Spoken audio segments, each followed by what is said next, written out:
Hello everyone, welcome to my channel ID Guru. Today we are going to learn about teaching learning strategies. So if you find these videos interesting and useful, then don't forget to like, share and subscribe so that more and more people can view these and benefit from them. So coming back to the topic, we are going to learn about teaching learning strategies today in face-to-face classrooms. So this will be useful for teachers, facilitators, or any kind of trainers who have an audience seated in front of them. So let's take a look at them one by one. The first is called Think, Pair, Share. So now this is a three-stage strategy, three-stage or three-step, wherein the teacher or the facilitator asks the questions and students are asked to think about it alone for some time. That is, the first 2 minutes, you think of a solution to the problem. That is, you think on your own. Next is that you pair with a person, mostly somebody seated next to you or behind or in front of you. Just pair up with someone and you discuss the solution that you had thought of. So tell your solution and listen to the solution from the person next to you and discuss the pros and cons or just discuss the solution basically and decide which one you agree with. So that is the second step, which is the stage of pairing up. And last is the solution. That is, you share the solution with your class. Think, pair, and share. That is, share your solution with the entire class. Now, this can be used by a teacher or a facilitator at any point in their class where you want to take a pause and ask your students to take some time and think about whatever they have learned. Basically, you can use this for application, not just remember or understand, but application of Bloom's taxonomy. Next is predict, observe, and explain. This is also a three-step strategy wherein the learners first predict an event or an outcome. That is, they state what they think will happen and why before they see the outcome of any test. So this is done actually, this is more of a prediction. So you're not coming up with a solution, you're predicting an outcome. This is slightly different from the earlier one, wherein you're simply thinking of a solution. Here you have to be sure of why you're saying what you're saying, predict the outcome. And then you actually run the test. That is, you observe what is happening and you write down the facts of whatever you see. So you have predicted, then you observe what is happening, and then you explain. That is, you try and match the real result to whatever you had predicted, and you fix your ideas if they were wrong. So here that pair piece is not there. So here basically you're working on your own. You have to predict, observe the outcome, and then try and come up with an explanation to whatever you have observed or fix your prediction if you have gone wrong. The third one is called team pair solo. Team pair solo is basically a cooperative learning method. In this, students progressively transition from a group collaboration to an individual independence. Basically, this is the other way around of think, pair, share. So basically, here students initially are from a larger team. That is, you have a group of 3 to 4 people. Basically, you can divide your class into a set of 3 to 4 people per group. Let them discuss and brainstorm of a solution or any kind of a conversation, whatever you have asked them to do. If you've asked them to come up with a solution, then that, or anything else, whatever you've told them to do. So team up with a larger number of people, then break that down and come up to pairing up. That is now 2 people per pair. And you have to practice to coach each other. That is, again, like you remember think, pair, share, the middle piece was pair. Here also the middle piece is pair again. From a group, you've come down to two, and in the end, you come down to your own, that is individually. You try and tell an answer that is whatever you think is right. So, team, pair, and solo. This is what you will be doing in class if you choose this particular strategy. Next is called POGIL. Now, POGIL is short for Process Oriented Guided Inquiry Learning. Now, this is a slightly, it sounds very difficult, but actually, it is a student centered instructional strategy where small teams work together through specifically designed activities. Now, instead of using technical big language, let's try and understand what this means. Process oriented, guided inquiry learning. Basically, firstly, you understood from this that there will be teams. So, small teams basically where students can work in those small groups of three and four. Now, because it is a guided inquiry, that is, you're supposed to go and analyze, observe, or go into certain roles and then come up with an outcome. Basically, an inquiry based learning. So, you need to take up a role. So, you assign roles in that particular group. That is, you take the duty of, say, a manager, a recorder, presenter, whatever. So basically, allocate roles to each person in that group and then go through that learning cycle. That is, have those distinct phases of exploration. That is, you actually interpret a model, you see what all you're observing, then concept invention. If you are following a pattern, then what is it that pattern that you are observing? Try and write that down. And application, that is using that concept in a new situation. This is your learning cycle. Now, this you can tweak according to your classroom topic. So, this is the learning piece. After that is the process skills. That is the method explicitly builds on critical thinking, communication, problem solving, and teamwork.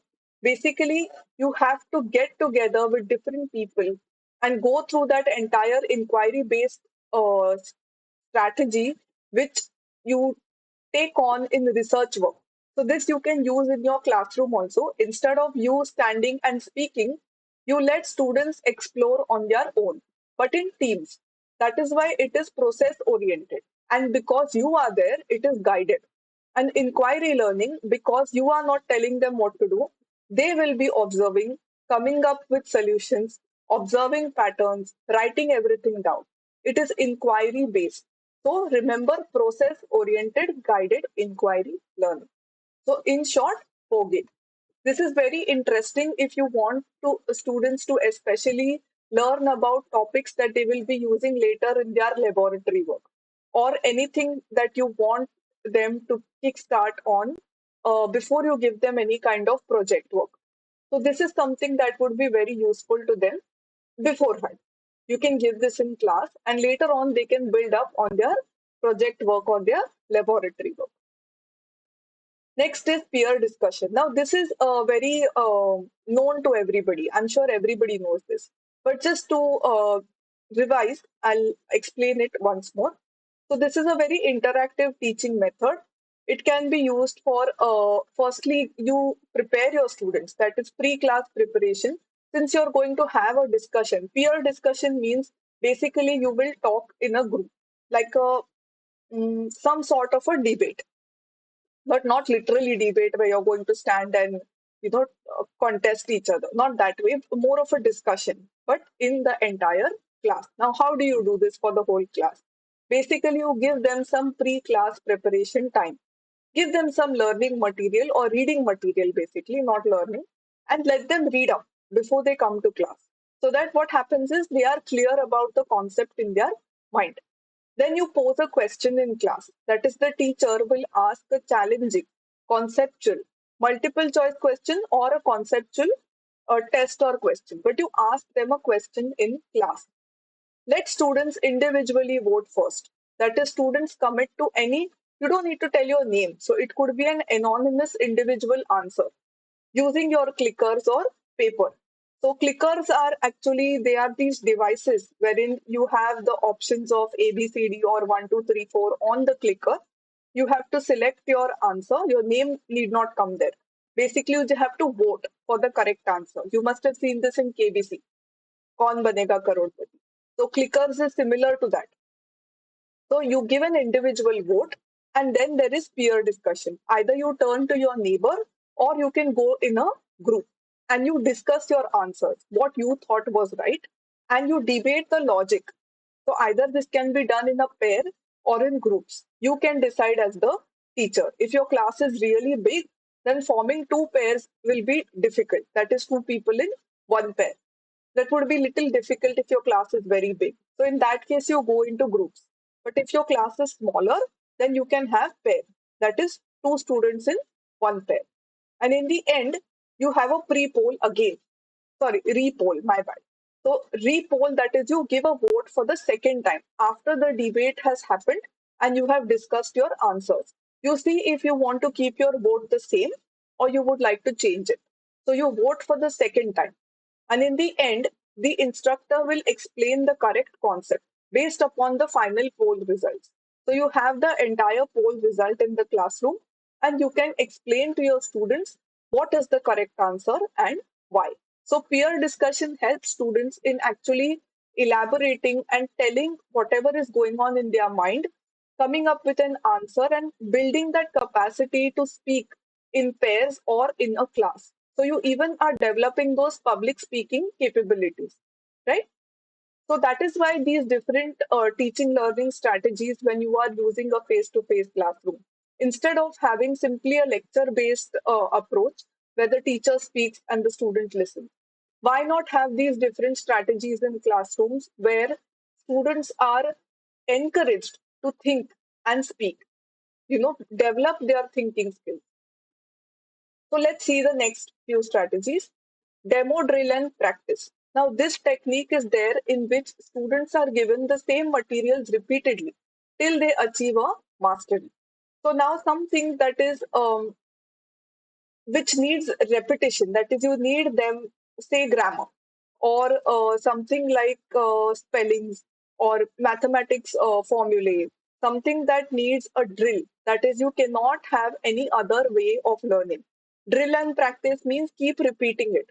So, or if you had uh, how could I say this? Different things in English. In the English language, you have so many phrases of speech. There are so many things. So, which needs but a drill and practice. That is, you need to keep repeating. Figures of speech. Sorry, I just said it incorrectly. So, figures of speech. In that also, you need to first by heart what is meant by that. And then you try and identify, okay, where was this figure of speech? Where did I see it? But if you forget what it means, how will you go and identify? So repetition is something that is very peculiar of demo drill and practice. That is a systematic rehearsal of specific items until you master it. And this is done for short durations, typically in a classroom, say 10 minutes, because you want to maintain focus and not bore students or cause them a lot of fatigue, because they will also get tired going on repeating the same thing or by hearting this. We did this in for multiplication tables in school because by hearting was the only way possible. These days, you even have games to learn multiplication tables and for quick mathematics. Uh, Style has changed, but if you want to be old school, then demo drill practice works best. And immediate feedback. That is, if you see that learners are quickly discovering if their response is right or wrong, you can tell them feedback then and there and correct that mistake on the spot. If you see that something is going wrong, even if you want them to practice a particular procedure in classroom, say before you go to a lab, you want them to practice it first in class. Then also demo drill practice works best. Next is Socratic questioning. Now, Socratic questioning, it's a very, how do I say, it's a very fancy but interesting teaching learning strategy. Now, this is used to challenge and basically deepen your understanding by asking questions. So, who would not like to ask questions? But the thing is that here you have to be very careful of what you're asking because they will be open ended questions and one question leads to another. So let's see how. So advice for the teacher or whoever is in class, the facilitator, is that you first plan some significant questions on your own because to get your students kick-started, you plan some questions on your own to form an overall structure and a direction without being too prescriptive. Like you don't literally tell them what to do and don't keep it too open-ended also. You just have like an overall, like an umbrella, but you tell them where to start and allow time for students or their partners to respond to those questions without hurrying them. Simulate this entire discussions with probing questions. That is, even you step in between. You encourage, that is, invite collaboration and facilitate that self discovery by asking each other multiple open ended questions. Keep that dialogue focused. If you see that it is going haywire, you step in and bring them back. You regularly keep summarizing what is happening and pose those open ended questions instead of just yes and no. So, I will tell you examples of these, so don't worry. Avoid rewording questions that are vague or ambiguous. Don't have those. Have very peculiar, very particular open ended questions which will encourage discovery. Okay. So, here are a few examples which you can see on screen. Socratic questioning means that, say, for you want to ask a clarification based question. So, in that, an example would be that what do you mean when you say X? X could be replaced by any question. So, let's take Newton's law as an example. What do you mean when you say Newton's first law? Or could you explain that point further? Like, could you explain what is meant by the apple fell down and we figured out gravity? So, can you provide another example instead of just an apple or a fruit falling down? So, these are clarification based questions.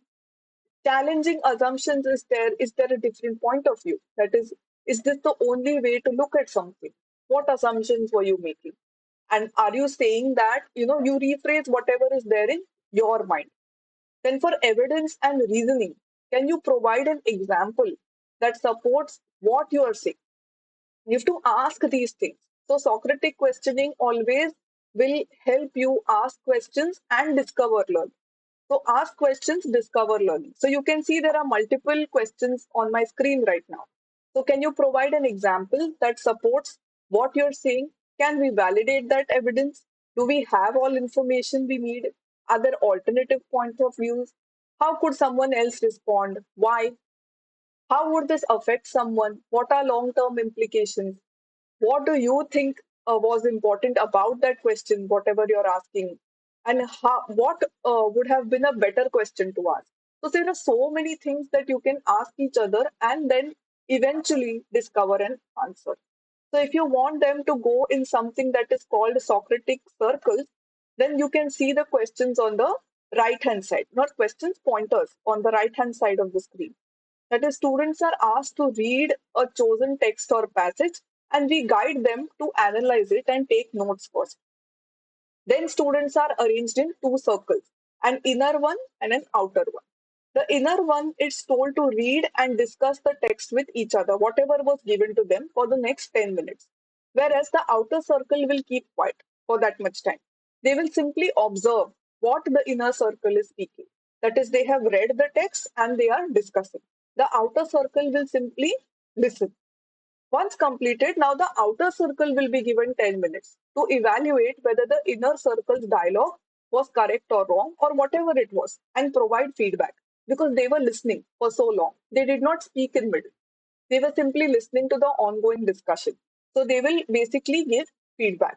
And that time the inner circle will take notes. After that, we swap. That is now the outer circle will sit inside and the inner circle will go outside. And we repeat the entire exercise. That is now the outer people will take the passage and read it, discuss it, and the outer one, which was inner one earlier, will give feedback. So because they are in two circles, they are called as Socratic circles.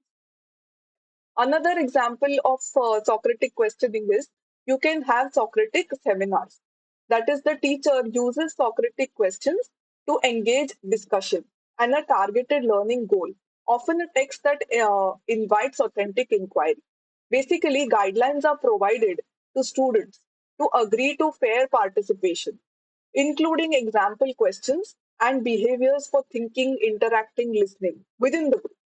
So, learning is promoted by encouraging critical analysis and reasoning to find deep answers to questions.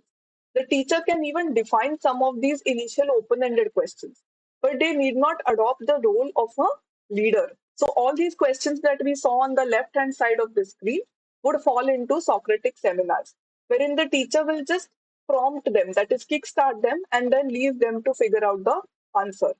Once over, a review of the technique and the group's effectiveness at using them should be provided. And learning also should be fed into future seminars.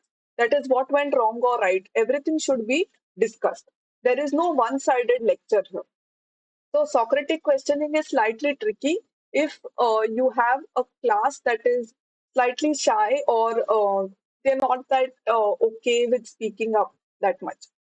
So it should not happen that some students have kept quiet and only one or two people are going on speaking.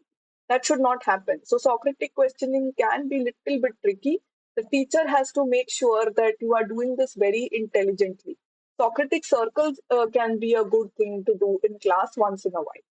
So every time that you are taking your class, or you are there teaching or facilitating any kind of a lecture or a seminar, or whatever it is that you're teaching, you can use this methodology in your class, but not all the time.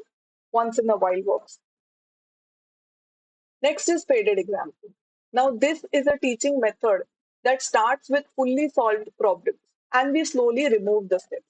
So, what we do is that first, you will completely solve an example with each and every step written out. That is, the teacher will write each and every step. You remember people of my age group, when we were younger, in our classroom, teachers would write each and every step on the blackboard. This is similar to that. Write that each and everything, and for the next question, you remove certain steps from it. Let students recollect and refill. So delete one or two steps in the next problem for students to finish. And in the end, go independent. That is, give them a fresh problem, similar line of thought, and let them solve it. So it is called faded example. That is, fading, you slowly remove certain steps and eventually let the students become independent. Next is jigsaw. This is a cooperative learning technique where students are split into groups, but they split a larger topic into smaller subtopics. Basically, you split the class again into teams. You can have a team of say 4 or 6 students, and you assign subtopics. That if you have a bigger topic, you divide them into subtopics. How many ever groups, that many topics, and you assign one topic per group, and have students from different teams who are assigned the same subtopic to meet together to discuss and research and master the material. Students return to their original home groups and take turns in teaching their specific subtopic to their teams. Is this clear, or shall I explain it again? I think that this became slightly tricky. I will myself teach it once more. You split the class into a team of 4 to 6 students. Divide the main lesson into a few chunks, as there are as many members in each group. Have students from each team who are assigned the same subtopic. So understand it. They say there are 4 teams. Okay, and within 4 teams, now you have, from one main topic you have 4 subtopics. So what you do is, say from you have 4 teams, and there is the first student from each team gets the first subtopic. So not one team gets one topic, one, that is first student from each team, gets the first subtopic. So now what you have, that student 1 from team 1, student 1 from team 2, student 1 from team 3, and student 1 from team 4 have subtopic 1, right? So all of these students, that is student 1 from each team, will now get together and research, analyze, figure out what is it that they were learning in that subtopic 1. After they are done, they go back to their parent team and teach this to their remaining participants. That is, the remaining 3 people in their team, you will teach it to them. And eventually, you assess the learning. That is, you evaluate all students on the entire body of knowledge through a quiz, because you are also there as the facilitator. So, once students have gone back to their parent team and taught this to their team, you will just have a quick check on whether they have understood this correctly or not.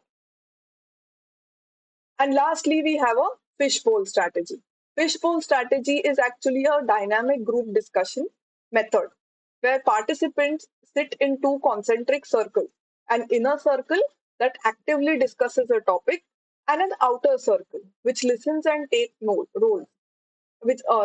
Sorry, they will listen and take notes and simply observe. So you remember, this is similar to Socratic questioning, those circles.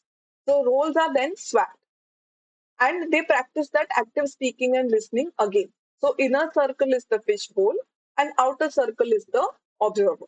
What does the inner circle do? They discuss a designated topic or text. They practice different viewpoints. They listen to each other, and only members in this circle are allowed to speak. What the outer circle does is they simply listen without interrupting, and they take notes on the content and group dynamics. They prepare to transition inwards later on. Now, the check here is that in Socratic questioning, there were questions. Here, there are no questions. You are simply going to sit down and discuss an entire topic internally and then externally. You swap. Basically, have a fishbowl, like you pick topics from a fishbowl, remember? Like that. You have a circle which will discuss a topic, other people who will be seated outside and observing, and then they swap. So these are few techniques that I tried to explain. I hope they were useful. If you have any questions about these, then feel free to write them in the comment section. If you want me to cover any one of these in more further detail or with examples, then also feel free to reach out to me. If there is any particular strategy you want me to elaborate, also do let me know. Next time, I will cover instructional design strategies.